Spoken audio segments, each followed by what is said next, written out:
ਇਹ ਹਫ਼ਤਾਵਾਰ ਬਾਈਬਲ ਦਾ ਦਰਸੀਵਾਸ Plainfield Christian Science church independent ਵੱਲੋਂ ਹੈ, ਜਿਹੜਾ ਨਿਊ ਜਰਸੀ ਅਮਰੀਕਾ ਵਿੱਚ ਹੈ।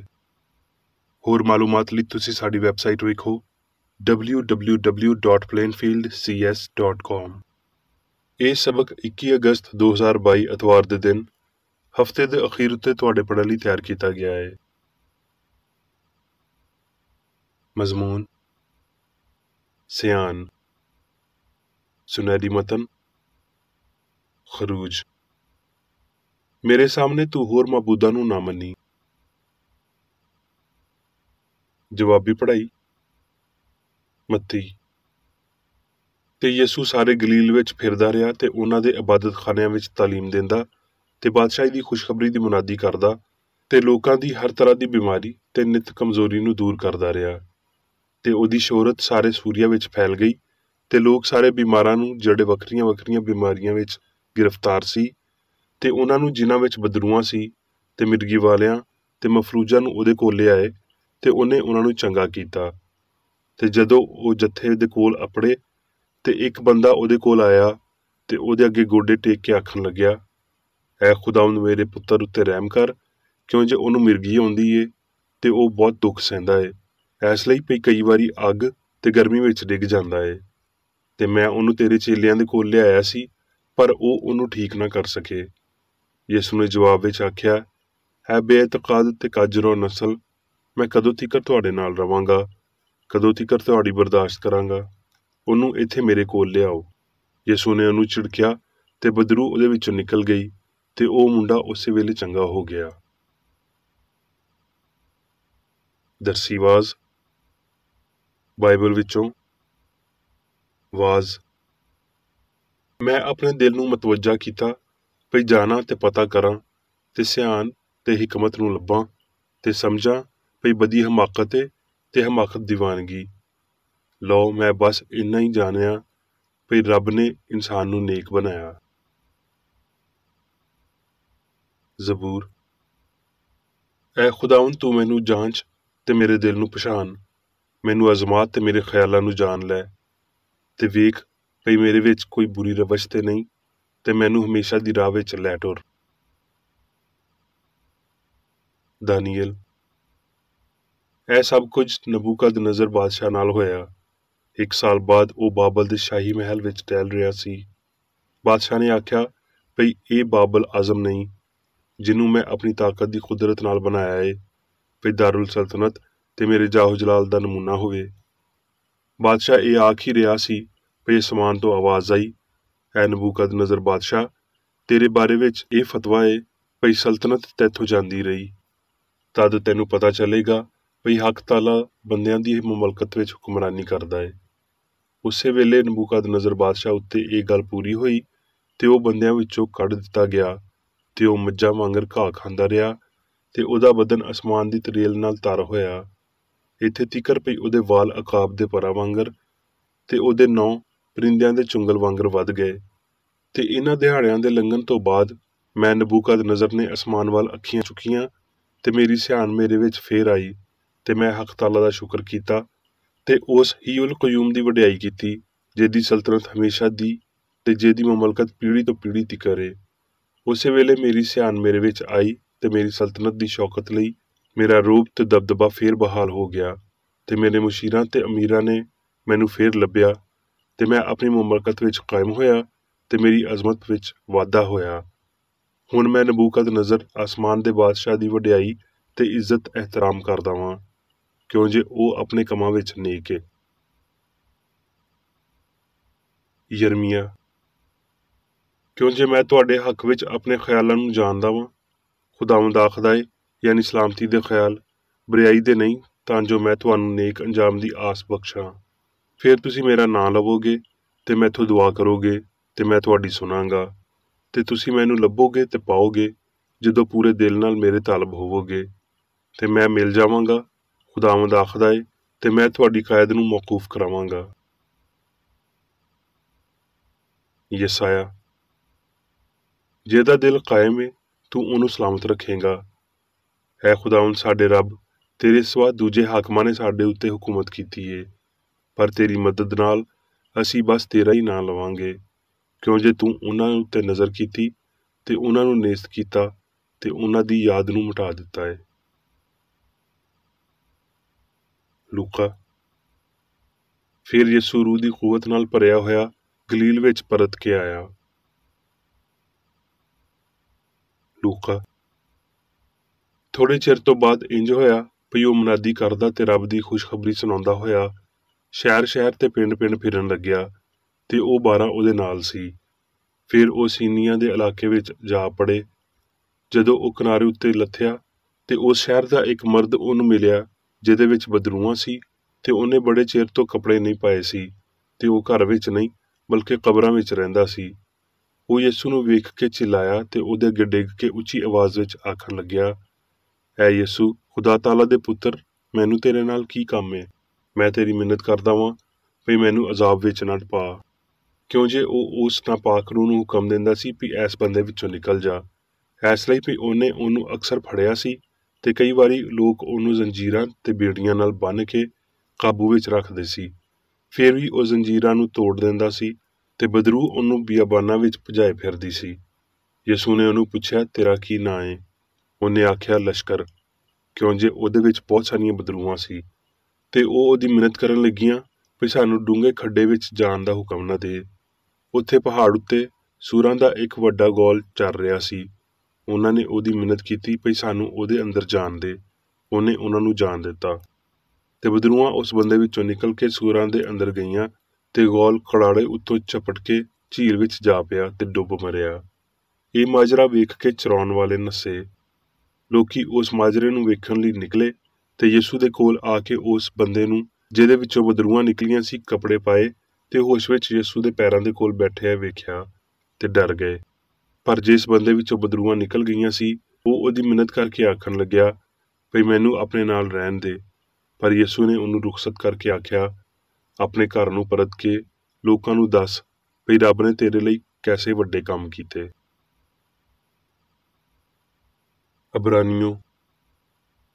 ਕਿਉਂ ਜੇ ਰੱਬ ਦਾ ਕਲਾਮ ਜਿਉਂਦਾ ਤੇ ਅਸਰ ਵਾਲਾ ਤੇ ਹਰ ਇੱਕ ਦੋ ਧਾਰੀ ਤਲਵਾਰ ਤੋਂ ਬਹੁਤਾ ਤੇਜ਼ ਏ ਤੇ ਜਿੰਦ ਤੇ ਰੂਹ ਤੇ ਬੰਦ ਤੇ ਗੁੱਦੇ ਨੂੰ ਵੱਖ ਕਰਕੇ ਲੰਘ ਜਾਂਦਾ ਏ ਤੇ ਦਿਲ ਦੇ ਖਿਆਲਾਂ ਤੇ ਇਰਾਦਿਆਂ ਨੂੰ ਜਾਣਦਾ ਏ ਤੇ ਉਹਦੇ ਤੋਂ ਮਖਲੂਕ ਦੀ ਕੋਈ ਸ਼ੈ ਲੁਕੀ ਨਹੀਂ, ਬਲਕਿ ਜਿਹਦੇ ਨਾਲ ਸਾਨੂੰ ਕੰਮ ਏ ਉਹਦੀਆਂ ਨਜ਼ਰਾਂ ਵਿੱਚ ਸਾਰੀਆਂ ਸ਼ੈਵਾਂ ਖੁੱਲੀਆਂ ਤੇ ਬੇਪਰਦਾ ਨੇ।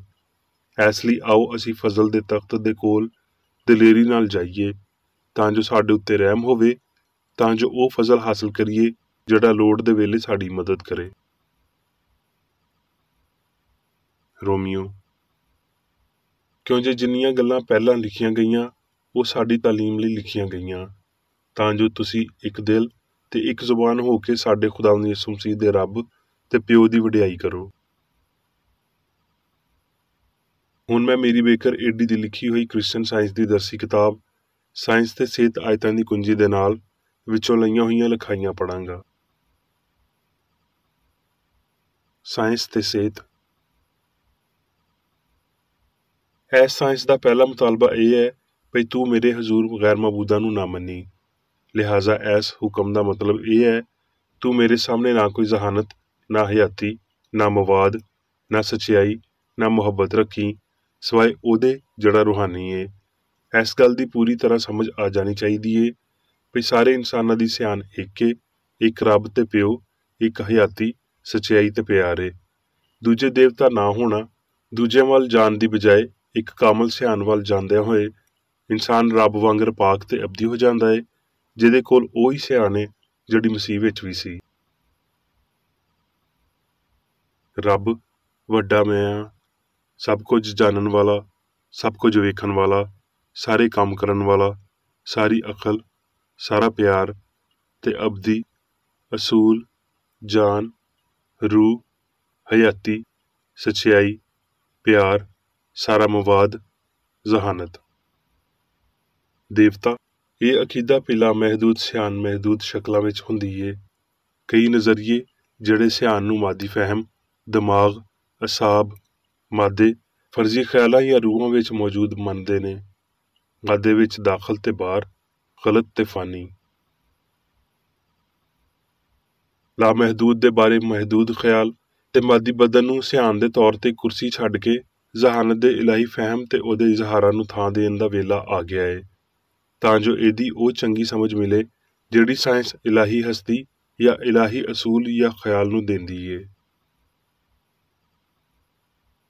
ਫਾਨੀ ਮੁਖਾਲਫਤ ਦੀ ਬੁਨਿਆਦ ਇਨਸਾਨ ਦੇ ਸ਼ੁਰੂ ਦੀ ਝੂਠੀ ਸਿਆਣ ਹੈ। ਠੀਕ ਤਰ੍ਹਾਂ ਸ਼ੁਰੂ ਕਰਨਾ, ਠੀਕ ਤਰ੍ਹਾਂ ਅਖੀਰ ਹੋਣਾ ਹੈ। ਹਰ ਉਹ ਨਜ਼ਰੀਆ ਜਿਹੜਾ ਦਿਮਾਗ ਤੋਂ ਸ਼ੁਰੂ ਹੁੰਦਾ ਵਕਾਲੀ ਦਿੰਦਾ ਹੈ, ਗਲਤ ਸ਼ੁਰੂ ਹੁੰਦਾ ਹੈ। ਇਲਾਹੀ ਸਿਆਣ ਦੀ ਵਜੂਦੀਅਤ ਦੀ ਇਕੱਲੀ ਵਜ੍ਹਾ ਜਾਂ ਅਸੂਲ ਹੈ। ਵਜ੍ਹਾ ਮਾਦੇ ਵਿੱਚ, ਫਾਨੀ ਅਕਲ ਵਿੱਚ ਜਾਂ ਬਦਨੀ ਸ਼ਕਲ ਵਿੱਚ ਮੌਜੂਦ ਨਹੀਂ ਹੈ। ਬਸ਼ਰ ਗਰੂਰ ਪਸੰਦ ਕਰਨ ਵਾਲੇ ਹੁੰਦੇ ਨੇ। ਉਹ ਆਪਣੇ ਆਪ ਨੂੰ ਆਜ਼ਾਦ ਕਾਰਕੁਨ, ਆਪ ਲਖਾਰੀ, ਕਿਸੇ ਅਜਿਹੀ ਸ਼ੈ ਨੂੰ ਬਣਾਉਣ ਵਾਲੇ ਸਮਝਦੇ ਨੇ ਜਿਹੜੀ ਰੱਬ ਨਾ ਬਣਾ ਸਕਿਆ ਜਾਂ ਨਹੀਂ ਬਣਾ ਸਕਦਾ। ਇਹ ਫਹਿਮ ਭਈ ਅਨਾ ਸਿਆਣ ਹੈ ਤੇ ਇਹ ਭਈ ਮਾਸਵਾਏ ਇੱਕ ਸਿਆਣ ਤੇ ਜ਼ਹਾਨਤ ਦੇ ਹੋਰ ਕੁਝ ਨਹੀਂ, ਫਾਨੀ ਹਿੱਸ ਦੀਆਂ ਗਲਤੀਆਂ ਨੂੰ ਤਬਾਹ ਕਰਨ ਤੇ ਫਾਨੀ ਹਿੱਸ ਦੀ ਸੱਚਾਈ ਦੀ ਫਰਾਹਮੀ ਲਈ ਇੱਕਦਮ ਸ਼ੁਰੂ ਹੋ ਜਾਂਦਾ ਹੈ। ਇਹ ਫਹਿਮ ਬਦਨ ਨੂੰ ਹਮਾਹੰਗ ਬਣਾਉਂਦਾ ਹੈ। ਇਹ ਅਸਾਬ, ਹੱਡੀਆਂ, ਦਿਮਾਗ ਵਗੈਰਾ ਨੂੰ ਗੁਲਾਮ ਬਣਾਉਂਦਾ ਹੈ, ਨਾ ਭਈ ਮਾਲਕ ਬਣਾਉਂਦਾ ਹੈ। ਦਿਮਾਗ ਰੱਬ ਦੇ ਇਨਸਾਨ ਦੇ ਬਾਰੇ ਕੋਈ ਤਸਵੁਰ ਪੇਸ਼ ਨਹੀਂ ਕਰ ਸਕਦਾ। ਇਹ ਸਿਆਣ ਦੀ ਕੋਈ ਸਮਝ ਨਹੀਂ ਰੱਖ ਸਕਦਾ। ਮਾਦਾ ਲਾਮਹਿਦੂਦ ਸਿਆਣ ਦਾ ਕੋਈ ਹਿੱਸਾ ਨਹੀਂ ਹੈ। ਇਨਸਾਨੀ ਸੋਚ ਨੂੰ ਖੁਦ ਆਵਰਦਾ ਮਾਦੀਅਤ ਤੇ ਕੈਦ ਤੋਂ ਆਪਣੇ ਆਪ ਨੂੰ ਆਜ਼ਾਦ ਕਰਨਾ ਚਾਹੀਦਾ ਹੈ। ਇਹਨੂੰ ਸਿਰ, ਦਿਲ ਜਾਂ ਫੇਫੜਿਆਂ ਦੇ ਬਾਰੇ ਹੋਰ ਨਹੀਂ ਪੁੱਛਣਾ ਚਾਹੀਦਾ। ਇਨਸਾਨ ਦੀ ਹਯਾਤੀ ਦੀਆਂ ਆਸਾਂ ਕੀ ਨੇ? ਇਨਸਾਨ ਬੇਬਸ ਨਹੀਂ ਹੈ। ਜ਼ਹਾਨਤ ਗੈਰ ਜ਼ਹੀਨ ਦੇ ਅੱਗੇ ਚੁੱਪ ਨਹੀਂ ਹੈ। ਸਿਆਣ ਯਾਨੀ ਰੱਬ ਰੂਹਾਂ ਦੀ ਹਵਾ ਜ਼ਹਾਨਤ ਦਾ ਮਾਹੌਲ ਘੱਲਦਾ ਹੈ। ਇਹ ਈਮਾਨ ਪਈ ਖੋਪੜੀ ਹੇਠਾਂ ਇੱਕ ਗੁੱਦੇ ਵਰਗਾ ਮਵਾਦ ਸਿਆਣ ਹੈ। ਜ਼ਹਾਨਤ ਦੀ ਬੇਇੱਜ਼ਤੀ ਕਰਨਾ ਸਿਆਣ ਦਾ ਮਜ਼ਾਕ ਉਡਾਉਣਾ ਹੈ। ਮਾਦੇ ਦੇ ਨਾਮਨਹਦ ਕਾਨੂੰਨ ਇਹਨਾਂ ਝੂਠੇ ਅਕੀਦਿਆਂ ਦੇ ਸਿਵਾ ਕੁਝ ਨਹੀਂ ਭਈ ਜ਼ਹਾਨਤ ਤੇ ਹਯਾਤੀ ਉੱਥੇ ਮੌਜੂਦ ਹੁੰਦੇ ਨੇ ਜਿੱਥੇ ਸਿਆਣ ਨਹੀਂ ਹੁੰਦੀ। ਇਹ ਝੂਠੇ ਅਕੀਦੇ ਸਾਰੇ ਪਾਪ ਤੇ ਬਿਮਾਰੀ ਦੀ ਹਾਸਲ ਕੀਤੀ ਹੋਈ ਵਜ੍ਹਾ ਨੇ। ਇਹਦੀ ਮੁਖਾਲਫ ਸੱਚਾਈ ਭਈ ਜ਼ਹਾਨਤ ਤੇ ਹਯਾਤੀ ਰੂਹਾਨੀ ਨੇ ਤੇ ਕਦੀ ਮਾਦੀ ਨਹੀਂ ਹੁੰਦੇ। ਪਾਪ, ਬਿਮਾਰੀ ਤੇ ਮੌਤ ਨੂੰ ਤਬਾਹ ਕਰ ਦਿੰਦੀ ਏ। ਜਦੋਂ ਰੱਬ ਬਿਮਾਰ ਜਾਂ ਪਾਪ ਕਰਨ ਵਾਲੇ ਨੂੰ ਸ਼ਿਫਾ ਦਿੰਦਾ ਏ ਤੇ ਉਹਨਾਂ ਨੂੰ ਉਸ ਵੱਡੇ ਫਾਇਦੇ ਤੋਂ ਵਾਕਿਫ ਹੋਣਾ ਚਾਹੀਦਾ ਏ ਜਿਹੜਾ ਸਿਆਣ ਉਹਨਾਂ ਲਈ ਲਿਆਈਏ। ਉਹਨਾਂ ਨੂੰ ਸਿਆਣ ਦੇ ਉਸ ਵੱਡੇ ਵਹਿਮ ਤੋਂ ਵੀ ਵਾਕਿਫ ਹੋਣਾ ਚਾਹੀਦਾ ਏ ਜਿਹੜਾ ਉਹਨਾਂ ਨੂੰ ਬਿਮਾਰ ਜਾਂ ਪਾਪੀ ਬਣਾਉਂਦਾ ਏ। ਬਹੁਤ ਸਾਰੇ ਲੋਕੀ ਇਲਾਹੀ ਸਿਆਣ ਵਿੱਚ ਵਸਣ ਵਾਲੀ ਚੰਗੀ ਤਾਕਤ ਲਈ ਦੂਜਿਆਂ ਦੀਆਂ ਅੱਖੀਆਂ ਖੋਲ੍ਹਣਾ ਚਾਹੁੰਦੇ ਨੇ, ਪਰ ਉਹ ਇਨਸਾਨ ਦੀ ਸੋਚ ਵਿੱਚ ਲੁਕੀ ਹੋਈ ਬਦੀ ਵੱਲ ਇਸ਼ਾਰਾ ਕਰਨ ਤੇ ਬਦੀ ਨੂੰ ਪੂਰਾ ਕਰਨ ਵਾਲੇ ਲੁਕੇ ਹੋਏ ਜ਼ਹਿਨੀ ਤਰੀਕਿਆਂ ਨੂੰ ਸਾਹਮਣੇ ਲਿਆਉਣ ਲਈ ਤਿਆਰ ਨਹੀਂ। ਅਜਿਹੀ ਪਸਮਾਨਦਗੀ ਕਿਉਂ, ਜਦ ਕਿ ਬਦੀ ਤੋਂ ਦੂਰੀ ਨੂੰ ਯਕੀਨੀ ਬਣਾਉਣ ਲਈ ਇਨਕਸ਼ਾਫ ਜ਼ਰੂਰੀ ਏ। ਹਰ ਤਰ੍ਹਾਂ ਦਾ ਪਾਪ ਮੁਖਤਲਿਫ ਦਰਜਿਆਂ ਵਿੱਚ ਪਾਗਲਪਾਨੀ ਹੈ। ਗਲਤੀ ਨੂੰ ਤਬਾਹ ਕਰਨ ਲਈ ਸਾਇੰਸੀ ਤੌਰ ਤੇ ਸਮਝਦਿਆਂ ਹੋਏ ਭਈ ਸਭ ਕੁਝ ਸਿਆਣ ਹਸਤੀ ਦੀ ਸੱਚਾਈ ਏ, ਕ੍ਰਿਸਚਨ ਸਾਇੰਸ ਜ਼ਹਿਨੀ ਸਬੱਬਾਂ ਦੇ ਨਾਲ ਸ਼ੁਰੂ ਕਰਦਾ ਏ। ਇਨਸਾਨੀ ਨਿਜ਼ਾਮ ਦੇ ਹਰ ਹਿੱਸੇ ਤੀਕਰ ਅਪੜਦਿਆਂ ਹੋਏ ਇਹ ਇਲਾਜ ਇੱਕ ਮੁਤਬਾਦਲ ਏ। ਕਲਾਮ ਦੇ ਮੁਤਾਬਕ ਇਹ ਬੰਦ ਤੇ ਗੁੱਦੇ ਨੂੰ ਲੱਭਦਾ ਏ ਤੇ ਇਹ ਇਨਸਾਨ ਦੀ ਹਮਾਹੰਗੀ ਨੂੰ ਬਹਾਲ ਕਰਦਾ ਏ। ਬਦਨ ਦੀ ਕੋਈ ਵੀ ਗੈਰ ਮਾਮੂਲੀ ਹਾਲਤ ਜਾਂ ਖਰਾਬੀ ਉਨਾ ਹੀ ਬਰਾਏ ਰਾਸਤ ਫਾਨੀ ਸਿਆਣ ਦਾ ਕੰਮ ਏ ਜਿੰਨਾ ਕਿ ਡਿਮੈਂਸ਼ੀਆ ਜਾਂ ਪਾਗਲਪਨ ਹੁੰਦਾ ਏ। ਇਹ ਗੱਲ ਅੰਦਰਾਜ ਵਿੱਚ ਏ ਭਈ ਇੱਕ ਵਾਰ ਯਿਸੂ ਨੇ ਇੱਕ ਬਿਮਾਰੀ ਦਾ ਨਾਂ ਪੁੱਛਿਆ, ਇੰਜ ਦੀ ਬਿਮਾਰੀ ਜਿਹਨੂੰ ਅੱਜ ਦੇ ਨਵੇਂ ਦੌਰ ਵਿੱਚ ਡਿਮੈਂਸ਼ੀਆ ਆਖਿਆ ਜਾਂਦਾ ਏ। ਸ਼ੈਤਾਨ ਜਾਂ ਬਦਰੂ ਨੇ ਜਵਾਬ ਦਿੱਤਾ ਭਈ ਉਹਦਾ ਨਾਂ ਲਸ਼ਕਰ ਸੀ। ਉੱਥੇ ਹੀ ਯਿਸੂ ਨੇ ਉਸ ਬਦਰੂ ਨੂੰ ਬਾਹਰ ਕੱਢਿਆ ਤੇ ਪਾਗਲ ਸ਼ਖਸ ਬਦਲ ਗਿਆ ਤੇ ਉਹ ਠੀਕ ਹੋ ਗਿਆ। ਕਲਾਮ ਇਹ ਜ਼ਾਹਿਰ ਕਰਦਾ ਹੋਇਆ ਵਿਖਾਲੀ ਦਿੰਦਾ ਏ ਭਈ ਯਿਸੂ ਸ਼ੈਤਾਨ ਨੂੰ ਖੁਦ ਜ਼ਾਹਿਰ ਹੋਣ ਤੇ ਫਿਰ ਬਰਬਾਦ ਹੋਣ ਦੀ ਵਜ੍ਹਾ ਬਣਿਆ। ਸਾਰੀ ਬਿਮਾਰੀ ਦੀ ਹਾਸਲ ਹੋਣ ਵਾਲੀ ਵਜ੍ਹਾ ਤੇ ਨਿਉ, ਡਰ, ਲਾ ਇਲਮੀ ਤੇ ਪਾਪ ਏ। ਬਿਮਾਰੀ ਹਮੇਸ਼ਾ ਗਲਤ ਸੋਚ ਦੇ ਪਾਰੋਂ ਤਰਗੀਬ ਪਾਉਂਦੀ ਏ ਜਿਹੜੀ ਸ਼ਾਉਰੀ ਤੌਰ ਤੇ ਕਬੂਲ ਕੀਤੀ ਜਾਂਦੀ ਏ, ਨਾ ਭਈ ਬਰਬਾਦ ਕੀਤੀ ਜਾਂਦੀ ਏ।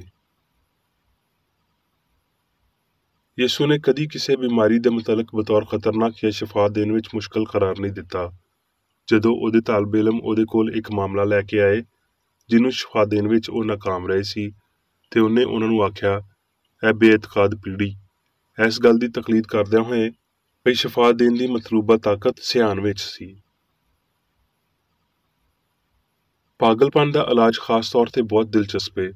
ਫਿਰ ਵੀ ਮਾਮਲੇ ਵਿੱਚ ਰੁਕਾਵਟ ਪਾਉਂਦਿਆਂ ਹੋਏ ਇਹ ਦੂਜੀਆਂ ਬਿਮਾਰੀਆਂ ਦੀ ਨਿਸਬਤ ਬਹੁਤ ਆਸਾਨੀ ਨਾਲ ਸੱਚਾਈ ਦੀ ਸਿਹਤ ਬਖਸ਼ ਕੰਮਾਂ ਲਈ ਰਾਜ਼ੀ ਹੋ ਜਾਂਦਾ ਹੈ, ਜਿਹੜਾ ਗਲਤੀ ਦੀ ਜਵਾਬੀ ਕਾਰਵਾਈ ਹੁੰਦਾ ਹੈ। ਪਾਗਲਪਨ ਦਾ ਇਲਾਜ ਕਰਨ ਲਈ ਜਿਨ੍ਹਾਂ ਦਲੀਲਾਂ ਨੂੰ ਵਰਤਿਆ ਜਾਂਦਾ ਹੈ, ਇਹ ਉਹੀ ਨੇ ਜਿਹੜੇ ਦੂਜੀਆਂ ਬਿਮਾਰੀਆਂ ਲਈ ਵਰਤੇ ਜਾਂਦੇ ਨੇ, ਯਾਨੀ ਉਹ ਅਨਹੋਨੀ ਜਿਹਨੂੰ ਮਾਦਾ ਜ਼ੇਨ ਕਾਬੂ ਕਰ ਸਕਦਾ ਹੈ ਜਾਂ ਜਿਹੜਾ ਸਿਆਣ ਨੂੰ ਬੇਤਰਤੀਬ ਕਰ ਸਕਦਾ ਹੈ। ਇਹ ਦੁੱਖ ਸਹਿ ਸਕਦਾ ਹੈ, ਦੁੱਖਾਂ ਦੀ ਵਜ੍ਹਾ ਬਣ ਸਕਦਾ ਹੈ। ਇਹਦੇ ਨਾਲ ਇਹ ਹਕੀਕਤ ਵੀ ਸੱਚਾਈ ਤੇ ਮੁਹੱਬਤ ਇੱਕ ਸਿਹਤਮੰਦ ਹਾਲਤ ਕਾਇਮ ਕਰਦੀ ਏ, ਫਾਨੀ ਸਿਆਣ ਜਾਂ ਮਰੀਜ਼ ਦੇ ਖਿਆਲਾਂ ਦੀ ਰਹਿਨੁਮਾਈ ਕਰਦੀ ਤੇ ਉਹਦੇ ਉੱਤੇ ਹੁਕਮਰਾਨੀ ਕਰਦੀ ਏ ਤੇ ਸਾਰੀਆਂ ਗਲਤੀਆਂ ਨੂੰ ਬਰਬਾਦ ਕਰਦੀ ਏ, ਭਾਵੇਂ ਇਹਨੂੰ ਡਿਮੈਂਸ਼ੀਆ, ਨਫ਼ਰਤ ਜਾਂ ਕੋਈ ਵੀ ਦੂਜਾ ਮਸਲਾ ਆਖਿਆ ਜਾ ਸਕਦਾ ਹੈ। ਯਾਦ ਰੱਖੋ, ਦਿਮਾਗ ਸਿਆਣ ਨਹੀਂ ਏ, ਮਾਦਾ ਬਿਮਾਰ ਨਹੀਂ ਹੋ ਸਕਦਾ ਤੇ ਦਿਮਾਗ ਲਾਫਾਨੀ ਏ। ਇਨਸਾਨ ਨੂੰ ਸ਼ਾਮਲ ਕਰਕੇ ਸੰਸਾਰ ਉੱਤੇ ਸਿਆਣ ਦੀ ਹੁਕਮਰਾਨੀ ਇੱਕ ਖੁੱਲ੍ਹਾ ਸਵਾਲ ਨਹੀਂ ਰਿਹਾ, ਬਲਕਿ ਇਹ ਮੰਨੀ ਜਾਣ ਵਾਲੀ ਸਾਇੰਸ ਹੈ। ਇਲਾਹੀ ਜ਼ਹਾਨਤ ਦੇ ਕਾਬੂ ਵਿੱਚ ਰਹਿੰਦਿਆਂ ਹੋਏ ਇਨਸਾਨ ਹਮ-ਆਹੰਗ ਤੇ ਅਬਦੀ ਏ। ਹੁਣ ਮੈਂ ਮੇਰੀ ਬੇਕਰ ਰੈਡੀ ਵੱਲੋਂ ਚਰਚ ਮੈਨੂਅਲ ਵਿੱਚ ਦਿੱਤੇ ਹੋਏ ਰੋਜ਼ਾਨਾ ਦੇ 3 ਫਰਜ਼ ਪੜਾਂਗਾ। ਰੋਜ਼ਾਨਾ ਦੀ ਦੁਆ। ਇਸ ਚਰਚ ਦੇ ਹਰ ਰੁਕਨ ਦਾ ਇਹ ਫਰਜ਼ ਹੈ ਕਿ ਉਹ ਹਰ ਰੋਜ਼ ਇਹ ਦੁਆ ਕਰੇ, ਤੇਰੀ ਬਾਦਸ਼ਾਹੀ ਆਵੇ, ਇਲਾਹੀ ਸੱਚਾਈ, ਹਯਾਤੀ ਤੇ ਪਿਆਰ ਦੀ ਸਲਤਨਤ ਮੇਰੇ ਅੰਦਰ ਕਾਇਮ ਹੋਵੇ ਤੇ ਸਾਰੇ ਪਾਪ ਮੈਥੋਂ ਨਿਕਲ ਜਾਣ ਤੇ ਤੇਰਾ ਕਲਾਮ ਸਾਰੇ ਇਨਸਾਨਾਂ ਦੇ ਪਿਆਰ ਨੂੰ ਵਧਾਵੇ ਤੇ ਉਹਨਾਂ ਉੱਤੇ ਹਕੂਮਤ ਕਰੇ। ਮਕਸਦਾਂ ਤੇ ਕੰਮਾਂ ਦਾ ਇੱਕ ਅਸੂਲ। ਨਾ ਕੋਈ ਮੁਖਾਲਫਤ ਤੇ ਨਾ ਕੋਈ ਜ਼ਾਤੀ ਤਾਲੁਕ ਮਾਦਰੀ ਚਰਚ ਦੇ ਕਿਸੇ ਰੁਕਨ ਦੇ ਮਕਸਦਾਂ ਜਾਂ ਕੰਮਾਂ ਉੱਤੇ ਅਸਰ ਕਰਨੇ ਚਾਹੀਦੇ। ਸਾਇੰਸ ਵਿੱਚ ਬਸ ਇਲਾਹੀ ਪਿਆਰ ਹੀ ਹੁਕੂਮਤ ਕਰਦਾ ਹੈ ਤੇ ਇੱਕ ਮਸੀਹ ਸਾਇੰਸਦਾਨ ਪਾਪ ਨੂੰ ਰੱਦ ਕਰਦਿਆਂ ਹੋਏ ਸੁੱਚੀ ਭਰਾਬੰਦੀ, ਖੈਰਾਤ ਪਸੰਦੀ ਤੇ ਮਾਫੀ ਨਾਲ ਪਿਆਰ ਦੀਆਂ ਮਿੱਠੀਆਂ ਸੱਚਾਈਆਂ ਦਾ ਪਰਛਾਵਾਂ ਬਣਦਾ ਹੈ। ਇਸ ਚਰਚ ਦੇ ਸਾਰੇ ਰੁਕਨਾਂ ਨੂੰ ਸਾਰੇ ਪਾਪਾਂ ਤੋਂ, ਗਲਤ ਤਰ੍ਹਾਂ ਦੀਆਂ ਪੇਸ਼ਨਗੋਈਆਂ, ਮੁਨਸਫੀਆਂ, ਮੁਜ਼ਮਤਾਂ, ਸਲਾਵਾਂ, ਗਲਤ ਅਸਰਾਂ ਨੂੰ ਲੈਣ ਤੇ ਗਲਤ ਅਸਰ ਦੇਣ ਤੋਂ ਆਜ਼ਾਦ ਰਹਿਣ ਲਈ ਹਰ ਰੋਜ਼ ਖਿਆਲ ਰੱਖਣਾ ਚਾਹੀਦਾ ਹੈ ਤੇ ਦੁਆ ਕਰਨੀ ਚਾਹੀਦੀ ਹੈ। ਫਰਜ਼ ਲਈ ਚੁਸਤੀ। ਇਸ ਚਰਚ ਦੇ ਹਰ ਰੁਕਨ ਦਾ ਇਹ ਫਰਜ਼ ਹੈ ਕਿ ਉਹ ਹਰ ਰੋਜ਼ ਜਾਰਹਾਨਾ ਜ਼ਹਿਨੀ ਸਲਾਵਾਂ ਦੇ ਖਿਲਾਫ ਆਪਣੇ ਆਪ ਨੂੰ ਤਿਆਰ ਰੱਖੇ ਤੇ ਰੱਬ, ਆਪਣੇ ਕਾਇਦ ਤੇ ਇਨਸਾਨਾਂ ਲਈ ਆਪਣੇ ਫਰਜ਼ਾਂ ਨੂੰ ਨਾ ਕਦੀ ਭੁੱਲੇ ਤੇ ਨਾ ਕਦੀ ਨਜ਼ਰਅੰਦਾਜ਼ ਕਰੇ। ਉਹਦੇ ਕੰਮਾਂ ਦੇ ਰਾਹੀਂ ਉਹਦਾ ਇਨਸਾਫ ਹੋਵੇਗਾ, ਉਹ ਬੇਕਸੂਰ ਜਾਂ ਕਸੂਰਵਾਰ ਹੋਵੇਗਾ।